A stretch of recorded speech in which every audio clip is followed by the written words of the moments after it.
ಯೋಗಯುಕ್ತಃ ಯೋಗಯುಕ್ತಃ ಯೋಗಯುಕ್ತಃ ವಿಶುದ್ಧಾತ್ಮ ವಿಶುದ್ಧಾತ್ಮ ವಿಶುದ್ಧಾತ್ಮ ವಿಜಿತಾತ್ಮ ವಿಜಿತಾತ್ಮ ವಿಜಿತಾತ್ಮ ಜಿತೇಂದ್ರಿಯಃ ಜಿತೇಂದ್ರಿಯಃ ಜಿತೇಂದ್ರಿಯಃ ಸರ್ವಭೂತಾತ್ಮ ಭೂತಾತ್ಮ ಸರ್ವಭೂತಾತ್ಮ ಭೂತಾತ್ಮ ಸರ್ವಭೂತಾತ್ಮ ಭೂತಾತ್ಮ ಕುರ್ವನ್ನಪಿ ಕುರ್ವನ್ನಪಿ ಕುರ್ವನ್ನಪಿ ನ ಲಿಪ್ಯತೆ ನ ಲಿಪ್ಯತೆ ನ ಲಿಪ್ಯತೆ ಯೋಗಯುಕ್ತೋ ವಿಶುದ್ಧಾತ್ಮ ಯೋಗಯುಕ್ತೋ ವಿಶುದ್ಧಾತ್ಮ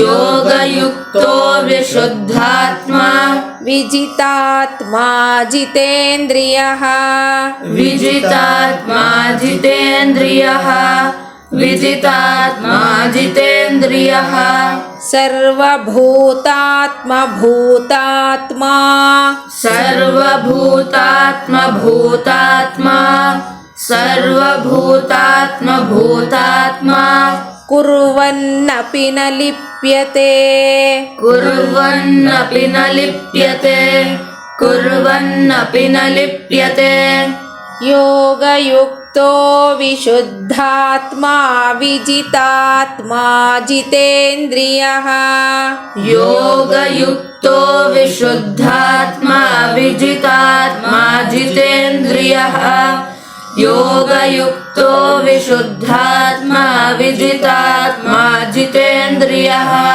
ಸರ್ವಭೂತಾತ್ಮ ಭೂತಾತ್ಮ ಕುರ್ವನ್ನಪಿ ನ ಲಿಪ್ಯತೆ ಸರ್ವಭೂತಾತ್ಮ ಭೂತಾತ್ಮ ಕುರ್ವನ್ನಪಿ ನ ಲಿಪ್ಯತೆ ಸರ್ವಭೂತಾತ್ಮ ಭೂತಾತ್ಮ ಕುರ್ವನ್ನಪಿ ನ ಲಿಪ್ಯತೆ ಯೋಗಯುಕ್ತೋ ವಿಶುದ್ಧಾತ್ಮ ವಿಜಿತಾತ್ಮ ಜಿತೇಂದ್ರಿಯಃ ಸರ್ವಭೂತಾತ್ಮ ಭೂತಾತ್ಮ ಕುರ್ವನ್ನಪಿ ನ ಲಿಪ್ಯತೆ ಯೋಗಯುಕ್ತೋ ವಿಶುದ್ಧಾತ್ಮ ವಿಜಿತಾತ್ಮ ಜಿತೇಂದ್ರಿಯಃ ಸರ್ವಭೂತಾತ್ಮ ಭೂತಾತ್ಮ ಕುರ್ವನ್ನಪಿ ನ ಲಿಪ್ಯತೆ ಯೋಗಯುಕ್ತೋ ವಿಶುದ್ಧಾತ್ಮ ವಿಜಿತಾತ್ಮ ಜಿತೇಂದ್ರಿಯಃ ಸರ್ವಭೂತಾತ್ಮ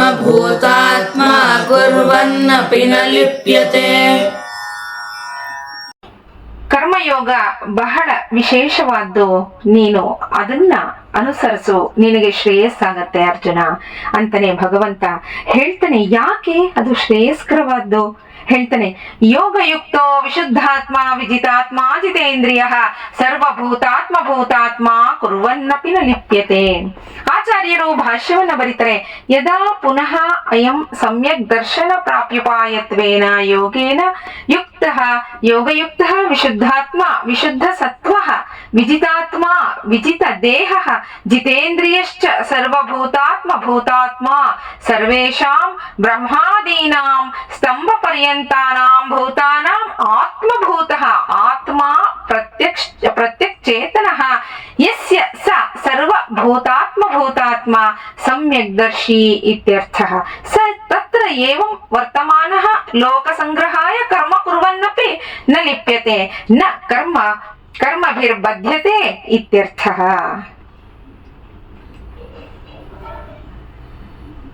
ಯೋಗದಿಂದ ಕೂಡಿರೋ ಮುನಿ ಬ್ರಹ್ಮವನ್ನ ಬೇಗನೆ ಪಡಿತಾನೆ.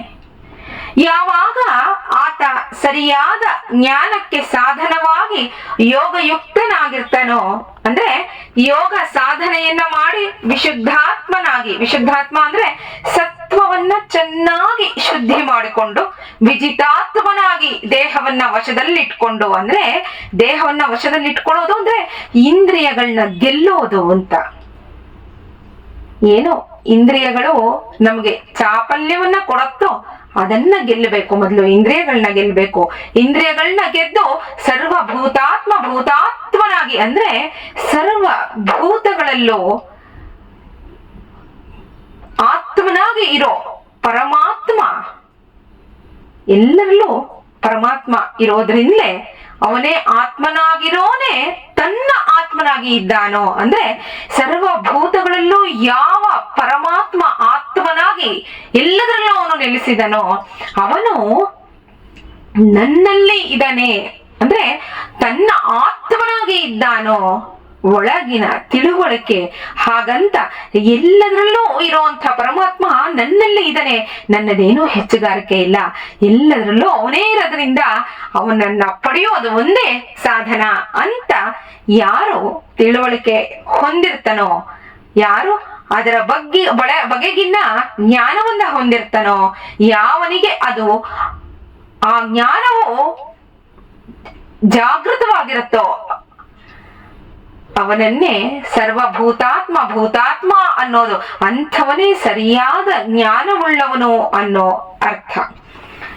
ಪರಮಾತ್ಮ ನನ್ನಲ್ಲೂ ಇದ್ದಾನೆ, ಸರ್ವಭೂತಗಳಲ್ಲೂ ಇದ್ದಾನೆ ಅಂತ ಯಾರು ಯಾವಾಗಲೂ ಭಗವಂತನ ಬಗ್ಗೆ ಚಿಂತನೆ ಮಾಡ್ತಾ ಇರ್ತಾನೋ, ಇದು ಯಾವುದು ನನ್ನದಲ್ಲ, ನಾನು ಯಾವುದನ್ನು ನಾನು ಮಾಡ್ತಾ ಇಲ್ಲ, ಏನು ಅವನು ಲೋಕ ಸಂಗ್ರಹಕ್ಕಾಗಿ ಕರ್ಮವನ್ನ ಮಾಡ್ತಿದ್ರು ಅವನಿಗೆ ಕರ್ಮದ ಲೇಪವಿರಲ್ಲ.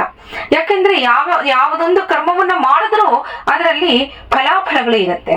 ಆ ಫಲಾಫಲಗಳು ಇದೆ ಅಂತ ಅವನಿಗೆ ಅನ್ನಿಸಿದಾಗ ನಾನು ಕರ್ಮವನ್ನ ಮಾಡ್ತಾ ಇದ್ದೀನಿ ಅಂತ ಅವನಿಗೆ ಅನ್ನಿಸ್ಬಿಡುತ್ತೆ.